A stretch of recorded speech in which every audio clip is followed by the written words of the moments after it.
Les marchés avec CMC Markets, trading de CFD sur action, Forex et indices.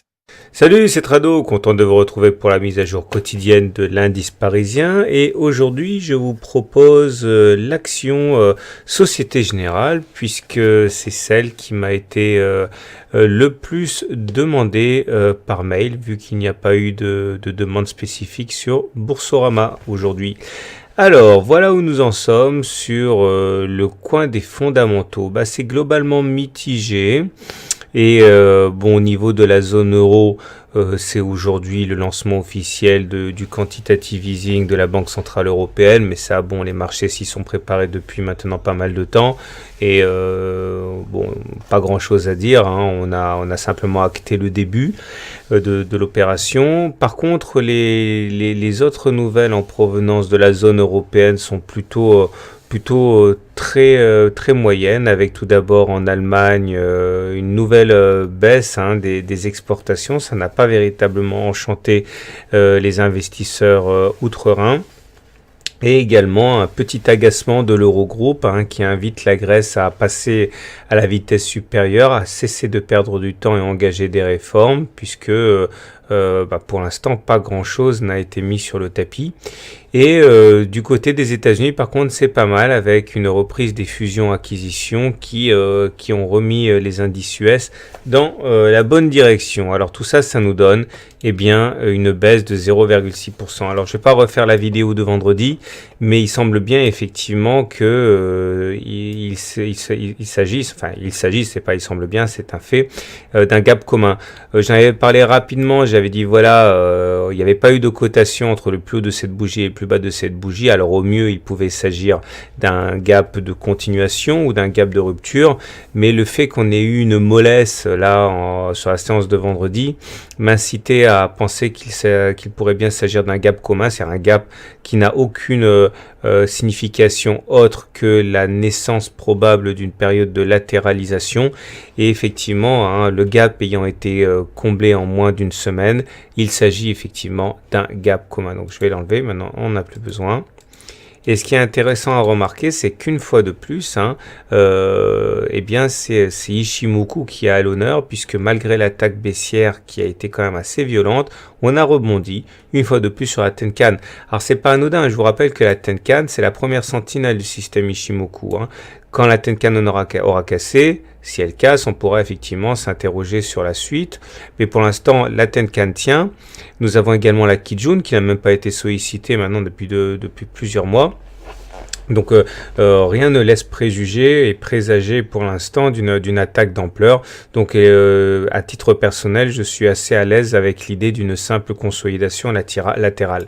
Alors ce qui m'amène justement, alors là certains vont commencer à hurler, mais à ma loi du retour à la moyenne mobile. Alors pour ceux qui ont suivi mes analyses le mois dernier, vous savez que c'est pas la première fois que j'en parle, avec d'ailleurs une petite déception personnelle par rapport à ça. L'idée c'est que vous avez les cours qui évoluent comme ça, à la hausse, à la baisse, et vous avez la moyenne mobile, c'est-à-dire la moyenne des 20 dernières périodes. Et l'idée c'est que c'est une loi mathématique. Au bout d'un moment, on vient retoucher la moyenne mobile. On peut pas comme ça s'autonomiser par rapport à la M20 éternellement. Au bout d'un moment, on vient toucher la M20. C'est systématique. La question c'est quand. Et c'est vrai que généralement ça se fait quand même dans un délai de temps relativement court. Ça fonctionne également à la baisse. Lorsque la M20 s'écarte trop de la moyenne, lorsque les cours s'éloignent trop de la moyenne mobile à 20 périodes, au bout d'un moment on vient la chercher. C'est comme ça, c'est mathématique. Il y a toujours un retour à la moyenne. Et regardez, ça donne ça par exemple. Régulièrement, même quand on va s'autonomiser, on va revenir faire une petite touchette avec la M20, que ce soit à la hausse ou à la baisse. Alors là, ce qui a quand même de très très spécifique par rapport à ce qui se passe actuellement, c'est que, regardez comme la M20 s'est retrouvée, comme les cours se sont retrouvés en apesanteur par rapport à la M20 maintenant depuis, 15 janvier, ça nous fait quasiment 2 mois. Donc, ça semble aller en contradiction avec ce que je viens de dire. Pourtant, ça l'est pas tant que ça. On a des périodes très très rares où les cours comme ça sont complètement autonomes par rapport à la M20 et on sait pourquoi. Cette explosion haussière date en fait de l'annonce de de la BCE de faire un quantitative easing. Alors, il est tout à fait possible que l'on latéralise maintenant en attendant sagement un contact avec la M20 qui, elle, va continuer à monter. C'est mon scénario de référence. Alors, au-delà, regardez un petit peu les indicateurs techniques. Le stochastique, il est au-dessus de 80. Il est dans sa zone de surachat. Ça veut dire que c'est la zone où, normalement, ceux qui suivent cet indicateur savent qu'il est interdit de spéculer à la baisse. C'est trop dangereux. Regardez, on est rentré dans la zone de surachat en janvier 2015 et depuis on l'a pas quitté. Donc attention, si vous voulez shorter, vous prenez des risques. En même temps, et là c'est là toute la contraction, le RSI et le CCI sortent de leur zone de surachat, l'un à 80 et l'autre à 60. Ça, ce sont des signaux baissiers. J'ai mis aussi ici, mais c'est baissier. Et c'est ça aussi qui me fait penser à une période de latéralisation, c'est que lorsque les indicateurs techniques ont tendance à se contredire, c'est que justement, ils traduisent le fait que l'indécision va déboucher sur une période d'attentisme, donc une latéralisation. La baisse des volumes nous montre que la baisse du jour ne se fait pas avec beaucoup de conviction. C'est loin d'être l'explosion baissière à laquelle on a pu assister, par exemple ici ou là. Ok. Alors, au-delà, la tendance de fond demeure haussière. Je l'ai dit, on est au-dessus de la M20, on est au-dessus du super trend, on est au-dessus de la Tenkan, de la Kijun, du nuage, etc., etc. Donc, à mon avis, oui, il s'agit d'une période de latéralisation qui commence pour question de reprendre son souffle. Voilà, je vous dis maintenant à tout de suite pour l'analyse de la Société Générale. Et n'oubliez pas que si vous voulez avoir une action analysée, soit vous m'envoyez un mail, soit vous organisez un thread sur Boursorama et vous récoltez 20 demandes. Et généralement avec 20 demandes, on est quasiment sûr d'être en tête des demandes du jour. Voilà, à tout de suite pour la Société Générale.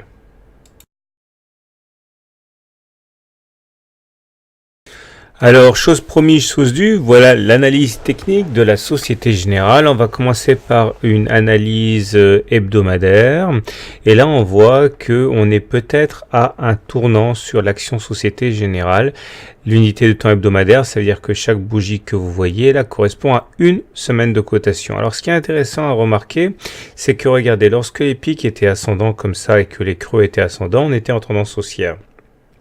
Par contre, à partir de février 2014, on a connu une période un petit peu de passage à vide avec les cours de la Société Générale qui enchaînaient les pics et les creux qui étaient descendants, ce qui signifie qu'on avait basculé en tendance baissière.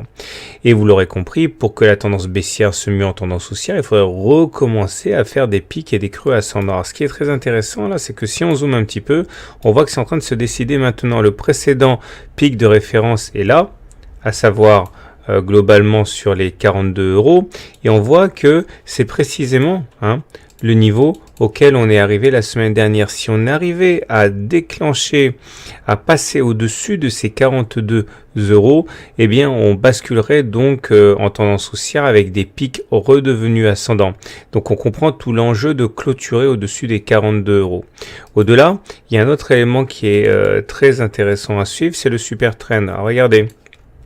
Le super trend, c'est cette courbe qui est rouge quand elle est au-dessus des cours et qui, une fois cassée par les cours, bascule en dessous et devient verte. Et le super trend est utilisé de plusieurs manières, mais c'est notamment une façon de déterminer si au regard de cet indicateur, la tendance est haussière ou baissière. Alors regardez, la dernière fois que ça s'est cassé à la hausse, c'était ici. Regardez la belle hausse que l'on a eue une fois que la courbe super trend a été cassée ici. Or, si vous regardez ce qui s'est passé la semaine dernière, justement, c'est une cassure de ce super trend. Quand il a été cassé à la baisse, le super trend, on a connu une longue agonie ici. Mais vous voyez, là, c'est l'inverse qui est en train de se produire avec une cassure du super trend à la hausse. Alors bien sûr, rien ne fonctionne à 100% tout le temps en analyse technique, mais il est très encourageant pour la suite que la Société Générale soit venue casser ce super trend. Un autre élément très important, c'est l'élément chartiste à proprement parler. Regardez, on a évolué pendant très longtemps à l'intérieur de ce qu'on pourrait globalement qualifier de canal descendant. Et tant qu'on était à l'intérieur de ce canal, on était dans une situation de grande vulnérabilité baissière. Or, semaine février 2015, 16 février 2015, on voit que l'on a cassé ce canal descendant à la hausse ici. La théorie des canaux nous dit que généralement ce qui se passe, c'est qu'il faut prendre la hauteur de ce canal, le reporter au-dessus du point de cassure et ça vous donne une oblique objectif. C'est-à-dire que normalement, si on respecte les probabilités, on devrait se retrouver dans une situation où les cours, bon ça c'est pas pour demain ni pour la semaine prochaine, puisque là on est en unité de temps hebdomadaire, mais normalement il faudrait s'attendre à aller toucher ce canal ici. Alors au-delà, le troisième élément que j'aimerais envisager avec vous, c'est l'analyse de type Ishimoku. Alors là voilà. Alors ce que nous enseigne l'analyse Ishimoku, c'est que là aussi on est vraiment en train de basculer en termes de tendance. Regardez, alors je vais enlever tout ce qui nous intéresse plus. Voilà. Alors l'idée ici, c'est qu'il faut regarder où se situe le nuage. Le nuage, c'est cette zone-là, verte ou bleue. Et lorsqu'on est au-dessus du nuage, on est en tendance haussière. Quand on est en dessous du nuage, on est en tendance baissière. Regardez. Là, par exemple, on était en dessous du nuage et on a vraiment connu une période très difficile pour la Société Générale. Par contre, une fois que l'on est passé au-dessus du nuage, on voit qu'on a pu connaître une période très faste. Alors, ce qui est intéressant à suivre ici, c'est le fait que depuis 3-4 semaines maintenant, on vient de basculer au-dessus du nuage Ishimoku. Ça veut dire que, à moins de clôturer à l'intérieur du nuage, c'est-à-dire revenir en dessous des 41 €, il semble bien que l'on ait basculé pour une période haussière de moyen terme sur la Société Générale. Avec encore une fois, comme limite, le fait de ne pas réintégrer le nuage. Mais en tout cas, c'est une bonne chose pour la suite. Donc, si on récapitule en théorie Ishimoku, la tendance est devenue haussière.